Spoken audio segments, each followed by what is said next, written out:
আসসালামু আলাইকুম রহমতুল্লাহ বারাকাত। আশা রাখি আল্লাহর রহমতে সবাই ভালো আছেন। আলহামদুলিল্লাহ, আমিও আল্লাহর রহমতে ভালো আছি। আলহামদুলিল্লাহ। তো আমরা যারা ফেসবুকে ফলোয়ার বাড়াতে চাই, তো আমরা সবাই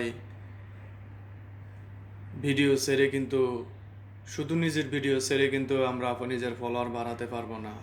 আমরা অন্যর ভিডিও দেখতে হবে।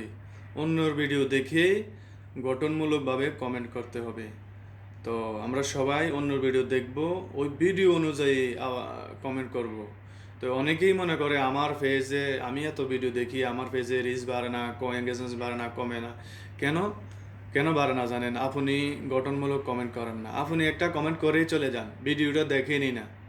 এই কারণে আপনারও রিচ বাড়ে না, ওই ব্যক্তিরও রিচ বাড়ে না, এঙ্গেজমেন্ট বাড়ে না, কিছুই হয় না। ওই 60,000 ওয়ার্ডস টাইম মিনিট পূরণ হয় না। এটা আমাদের ভুলের কারণে।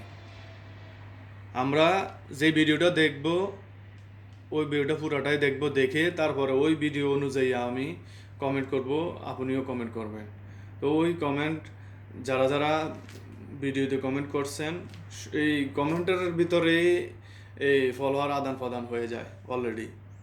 যেমন আপনি আমার কমেন্টে আমার আমার ভিডিওর কমেন্টে এসে কমেন্ট করলে আমার যে ফলোয়ার আছে, এই ফলোয়ার থেকে আপনিও ফলোয়ার বাড়িয়ে নিতে পারেন। আমি আপনার ভিডিওতে কমেন্ট করলে আপনার যে ফলোয়ার আছে, ফলোয়ার থেকে আমিও তাদের সাথে ফলোয়ার আদান প্রদান করতে পারি। তো সবাই আমরা চেষ্টা করব ফেসবুকে আমরা যারা যার যার ফলোয়ার বাড়াতে চাই, তো আমরা সবাই গঠনমূলক কমেন্ট করব। ওকে?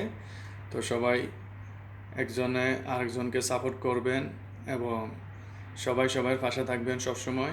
ইনশাআল্লাহ আমরা সবাই একদিন অনেক উপরে পৌঁছাবো ইনশাআল্লাহ। আমার টার্গেট 100K। আপনার টার্গেট কত জানাবেন প্লিজ।